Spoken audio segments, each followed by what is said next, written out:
Hello friends, welcome to Indian study पर आपका स्वागत है। दोस्तों, आज की इस वीडियो में मैं आप लोगों के लिए जीके का क्वेश्चंस लेकर के आया हूं या जीके का प्रैक्टिस सेट लेकर के आया हूं, जो कि आपके आने वाले एग्जाम यूपीएसआई के लिए बहुत ही ज़्यादा इंपॉर्टेंट है, जिसमें मूल विधि और संविधान के क्वेश्चंस को कवर किया गया है। तो वीडियो को एंड तक जरूर देखिएगा, क्योंकि लास्ट में मैं आपसे क्वेश्चंस पूछूंगा और उसका आंसर आपको कमेंट बॉक्स में बताना होगा। साथ ही साथ इस वीडियो की पीडीएफ डिस्क्रिप्शन में टेलीग्राम चैनल का लिंक दिया हुआ है, वहां से आप प्राप्त भी कर सकते हैं। पहला क्वेश्चन, यूनाइटेड किंगडम की संसद के कौन से अधिनियम के बारे में कहा जाता है कि वह भारत में उदार तानाशाही और जिम्मेदार सरकार की उत्पत्ति के अंत को दर्शाता है? जल्दी बताओ। तो कौन से अधिनियम को कहा जाता है? तो आपका सही आंसर हो जाएगा भारत सरकार अधिनियम 1919, यानी कि इस क्वेश्चन का चौथा ऑप्शन जो है वो आपका बिल्कुल करेक्ट हो जाएगा। नेक्स्ट क्वेश्चन से आपका कि इस यातायात चिन्ह का अर्थ क्या है? जल्दी बताइए सर, इस यातायात चिन्ह का अर्थ क्या है? तो इस यातायात चिन्ह का अर्थ क्या है? आगे चौराहा है, दूसरा ऑप्शन बिल्कुल करेक्ट। नेक्स्ट क्वेश्चन, भारत में सिंचाई के निम्नलिखित तरीकों में कौन सा अधिक प्रचलित है? तो आपका जो सही आंसर हो जाएगा वह क्या हो जाएगा? ऑप्शन नंबर डी, कुएं से और ट्यूबवेल से जल सिंचाई। जी हाँ दोस्तों, भारत में कई तरीके से सिंचाई की जाती है, लेकिन सबसे ज़्यादा जो प्रचलित तरीका है वह है कुएं और ट्यूबवेल से सिंचाई। नेक्स्ट क्वेश्चन से आपका, फिल इन द ब्लैंक्स को भारत राजतंत्र को समाप्त करने वाला राष्ट्रमंडल का पहला देश बन गया, हालांकि इस निर्णय के बावजूद इसने कॉमनवेल्थ की सदस्यता जारी रखी। तो आपका सही आंसर हो जाएगा 26 जनवरी 1950 को भारत राजतंत्र को समाप्त करने वाला राष्ट्रमंडल का पहला देश बन गया। हालांकि इस निर्णय के बावजूद भी कॉमनवेल्थ की सदस्यता जो है उसने जारी रखी, यानी कि इस क्वेश्चन का सर दूसरा ऑप्शन बिल्कुल करेक्ट। 1950 में ब्रिटिश सरकार द्वारा बनाया गया एक प्रस्ताव था, जिसमें अधिक भारतीयों को शामिल करने के लिए भारत के वायसराय की कार्यकारी परिषद के विस्तार का और उन अपने स्वयं के संविधान को तैयार करने के लिए भारतीयों के अधिकार की मान्यता का वादा किया था। किसने? तो आपका सही आंसर हो जाएगा अगस्त ऑफर ने। तीसरा ऑप्शन यहाँ पर आपका बिल्कुल क्या हो जाएगा सर? करेक्ट हो जाएगा। नेक्स्ट क्वेश्चन सर आपके सामने यहाँ पर आपका दिया गया है, संविधान के अनुसार सिविल सेवकों के संबंध में निम्नलिखित में से कौन सा सही है? पहला पॉइंट है आपका कि 311 अनुच्छेद अखिल भारतीय सेवा शाखाओं की स्थापना के संबंध में है। नहीं भैया, सिविल सेवकों की स्थापना के संबंध में नहीं है, जबकि इसको हटाने और पदच्युत कराने के संबंध में है। तो यहाँ पर आपका पहला तो गलत है। दूसरा है आपका, संविधान का अनुच्छेद 312 उन्हें राजनीतिक रूप से प्रेरित या प्रतिहिंसाशील कार्यवाही से बचाता है। नहीं भैया, अनुच्छेद 312 जो है ये अखिल भारतीय सेवाओं का सृजन करता है। 12 गठन करता है, 11 हटाता है। तो यहाँ पर जो आपका है दोनों ही जो है वो गलत है। पहला ही ऑप्शन यहाँ पर आपका बिल्कुल करेक्ट होगा। निम्नलिखित में से कौन सा कटौती प्रस्ताव का एक प्रकार नहीं है जिसे संसद में प्रस्तावित किया जा सकता है? तो सही आंसर हो जाएगा आपका सटीक कटौती प्रस्ताव, पहला ऑप्शन बिल्कुल करेक्ट। आयकर कानून के तहत एक निवासी व्यक्ति को पूरे वर्ष के दौरान भारत में निवासी और आमतौर पर निवासी तब माना जाएगा अगर वह निम्नलिखित में से किसी एक या अधिक शर्तों को पूरा करे। अगर भारत का निवासी बनना है किसी व्यक्ति को, तो उसको शर्तों को पूरा करना चाहिए। पहली शर्त है वह संबद्ध वर्ष से तत्काल पहले 10 वर्ष में कम से कम 2 वर्ष के लिए भारत का निवासी हो। बिल्कुल ठीक, ये वाली शर्त बिल्कुल ठीक है। संबद्ध वर्ष में तत्काल पहले 7 वर्ष के दौरान भारत में उसका प्रवास 730 दिनों या उससे अधिक के लिए हो। बिल्कुल ठीक। तो यहाँ पर दोनों जो हैं वो आपके बिल्कुल करेक्ट हैं। नेक्स्ट क्वेश्चन सर आपके सामने, निम्नलिखित भारतीय राज्यों में से किस राज्य की लोकसभा में केवल एक सीट है? तो किस राज्य की लोकसभा में केवल एक सीट है? सही आंसर हो जाएगा आपका मिजोरम, यानी कि इस क्वेश्चन का चौथा ऑप्शन जो है वो आपका बिल्कुल क्या हो जाएगा? करेक्ट हो जाएगा। जबकि त्रिपुरा, मणिपुर, मेघालय, इनमें 2-2 सीटें हैं। ठीक है।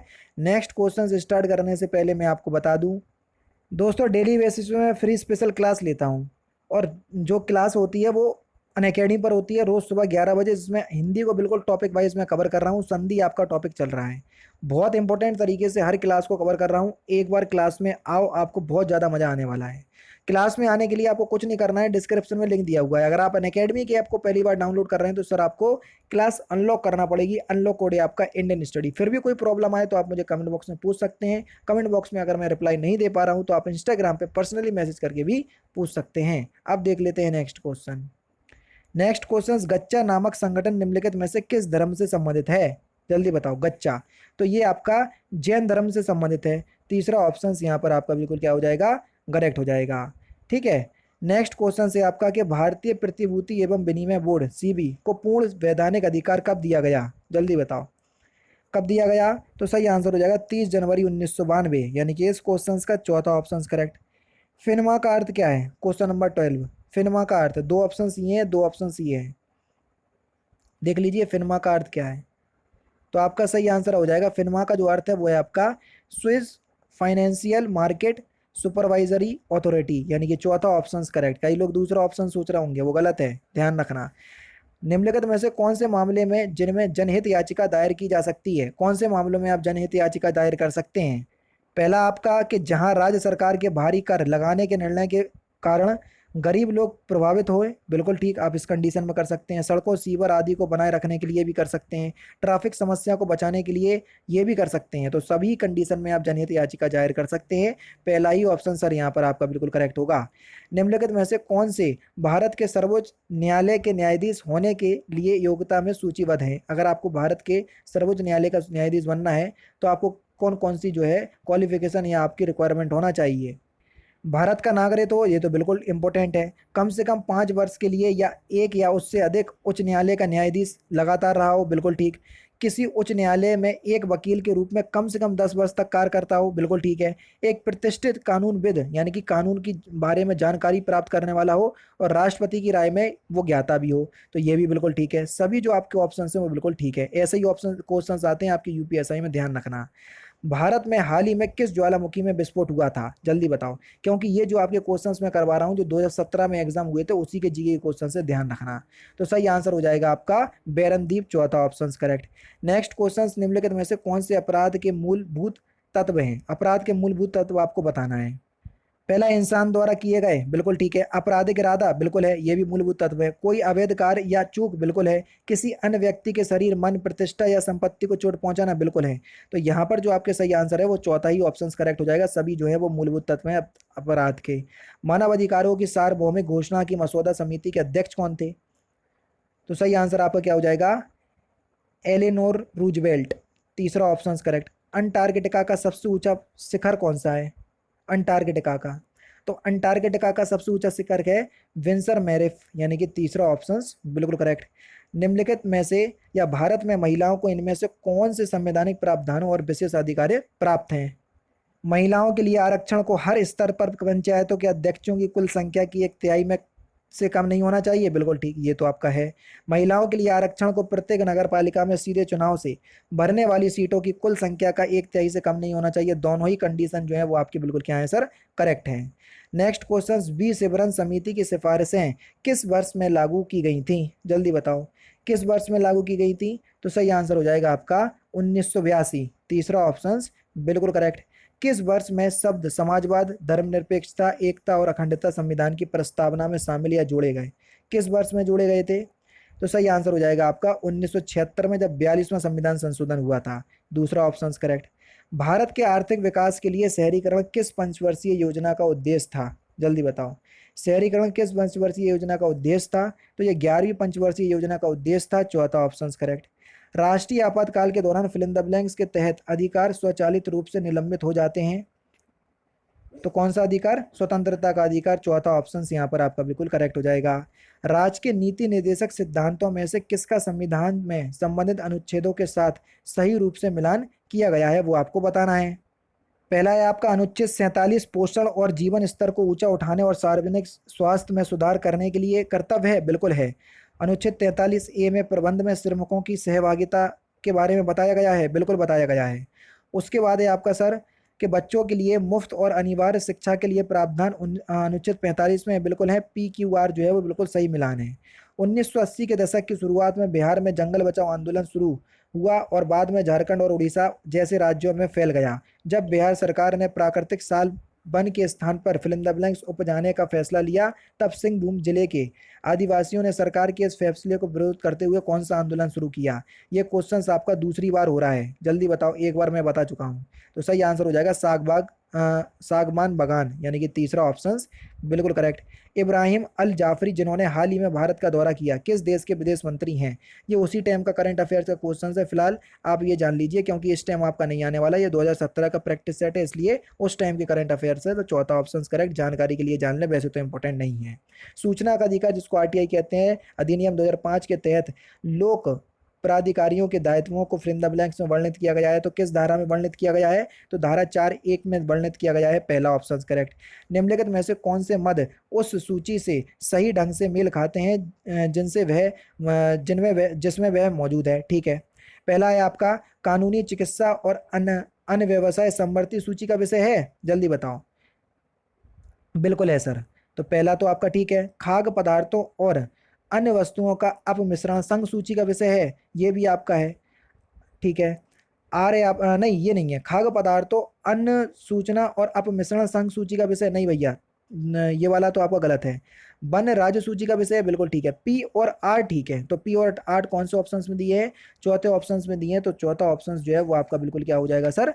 करेक्ट हो जाएगा। ठीक है, नेक्स्ट क्वेश्चन की तरफ चलते हैं। और ये जो आपका दिया हुआ है खाद्य पदार्थों और अन्य वस्तुओं का अपमिश्रण, ये भी समवर्ती सूची का विषय है, संघ सूची का नहीं है। ठीक है, नेक्स्ट क्वेश्चन, जब भारत सरकार अधिनियम 1935 अधिनियमित किया गया था, तब भारत का गवर्नर जनरल कौन था? तो भारत के गवर्नर जनरल थे वेलिंगटन, तीसरा ऑप्शन बिल्कुल करेक्ट। वर्ष 1961 में गोवा, दमन और दीव के पुर्तगाली उपनिवेशों को मुक्त कराने के लिए भारत सरकार ने फिल इन द ब्लैंक्स नामक योजना को अपनाया और उन नगरों को भारत में शामिल कर लिया।